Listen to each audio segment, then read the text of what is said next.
2023년 새해가 됐습니다. 하지만 아직 주식시장이 조정 중입니다. 이런 시장에서 우리가 간과하고 있는 사실이 하나 있는데요. 이걸 보시고 나면 투자하는 데 도움 되실 겁니다. 자, 우리가 축구를 한다 생각해 봅시다. 성공한 손흥민한테 배우고 싶습니까? 아니면 이제 시작하는 오마한테 배우고 싶습니까? 주식시장에는 성공하지도 못했고 증명도 못했는데 마치 이런 꼬마 같죠? 그런 분들이 리딩한 사람들 많습니다. 단기적인 성공으로 그렇게 생각하는 거죠. 하지만 우리가 잘 되기 위해서는 장기적으로 계속 실력이 인정된 그런 분들한테 배워야 됩니다. 이렇게 주식 투자는 역사적으로 증명된 그런 분들한테 배워야지 성공할 수 있습니다.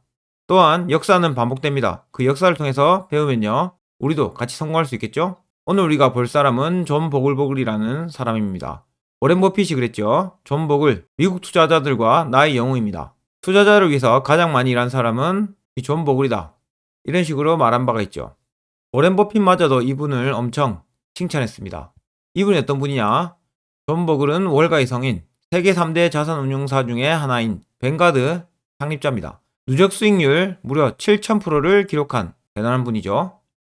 존 버글은 인덱스 펀드의 창시자입니다. 인덱스 펀드, 그냥 우리나라 코스피 지수 투자한다 이렇게 생각하시면 됩니다. 코스피 지수도 어차피 기업들의 평균 아닙니까? 그 평균에 투자한다, 이런 걸 만든 거죠.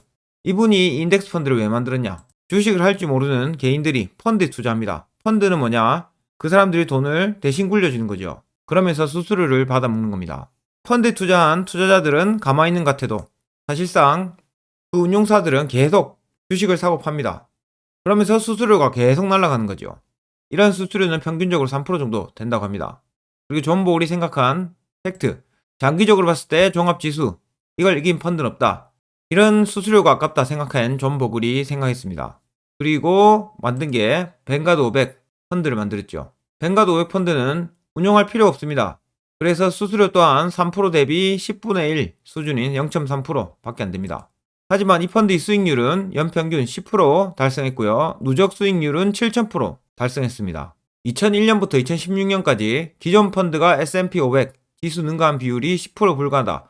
이런 팩트를 통해서 모든 주식을 소유했죠. 존 보글이 쓴 책이 있습니다. 모든 주식을 소유하라. 아무튼 결론은 우리 코스피나 코스닥 지수에 투자하는 게 가장 높은 수익률을 얻었다, 이런 뜻이죠. 모든 주식을 소유하라는 뜻은 꼴등부터 1등까지 다 소유하라는 뜻입니다. 하지만 우리가 투자하는 방법은 어떻습니까? 시장 지위가 높은 주식들을 소유하는 겁니다. 시장 지위가 높다, 이건 어떤 뜻입니까? 삼성전자가 시장 지위 높지 않습니다. 우리 집 앞에 통닭집 시장 지위 높지 않습니다. 하지만 허가가 힘든 폐기물업체, 이런 것들이 진짜 높은 시장 지위를 가지고 있죠. 이렇게 우리는 시장 지위 높은 회사들을 골라서 하면 이 평균 수익률을 이길 수 있습니다. 자, 여기서 평균 수익률 10%에 누적 수익률 7000%. 여러분들이 이 수익률을 가질 수 있다면 투자하시겠습니까? 당연히 투자하시겠죠? 근데 여기서 중요한 부분이 있어요. 연평균 수익률이죠. 이 평균이 뭡니까? 자, 이 평균을 구해보세요. 마이너스 30, 10, 70, 60. 이 평균은 27.5입니다. 다르게 생각해볼까요? 작년 여러분들 수익률 마이너스 30% 됐을 수 있습니다. 평균 그 정도 떨어졌다고 하더라고요. 여기서 투자를 그만하신 분, 평균 수익률이 30%입니다. 마이너스. 근데 계속 가지고 있는 분 어떻게 되겠습니까? 이게 바로 평균입니다. 연평균 수익률 10%, 누적 수익률 7000%. 이걸 가지려면 계속 보여야 됩니다. 근데 주식시장 안 좋다고 전부 다 1년 만에 나가버리죠. 그러면 이 마이너스 30%밖에 안 되는 겁니다.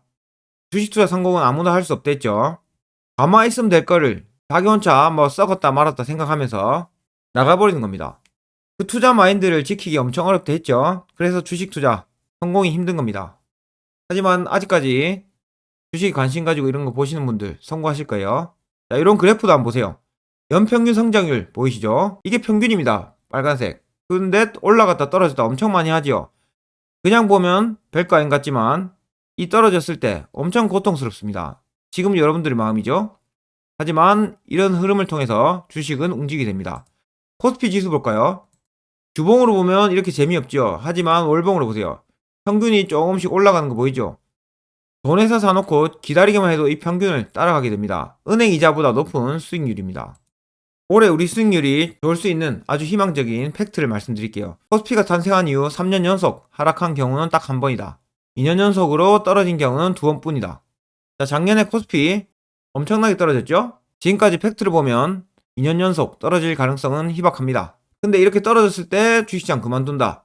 안타깝죠? 여러분들의 주식 투자 기간은 얼마입니까? 제 생각에 대부분 이 상승기에 들어왔을 거라 생각합니다. 떨어졌는데 오를 걸 생각하고 버텨보고 2년 정도 했을 거라고 생각되네요. 우리가 연평균 수익률 10%, 누적 수익률 7000% 달성할 수 있습니다. 이 수익을 얻으려면 평균을 이용해야 되죠. 자, 여러분들 평균 이용하고 있습니까? 2년의 평균 가지고 투자했다고 생각할 수 없습니다. 왜냐하면 상승기에 들어왔기 때문이죠.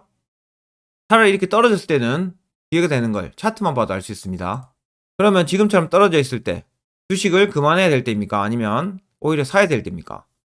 이런 시기에 돈을 더 잘 버는 회사들이 있습니다. 그 회사들을 사놓으면 되는데 오히려 무섭다고 안 사시는 분들이 많습니다.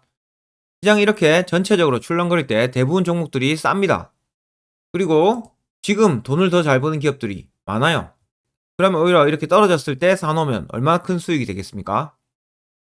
지금도 돈을 더 잘 버는 기업들에 매수하시고요. 평균에 투자하십시오. 올해 벌써 23년이죠. 4, 5, 6년, 26년까지 3년 안에 엄청나게 수익을 벌 수 있는 기회가 있습니다. 여러분들 지금 투자 멈추지 마시고요. 좋은 기업, 지금도 돈 잘 버는 실적이 증명된 그런 기업 계속적으로 매수하십시오.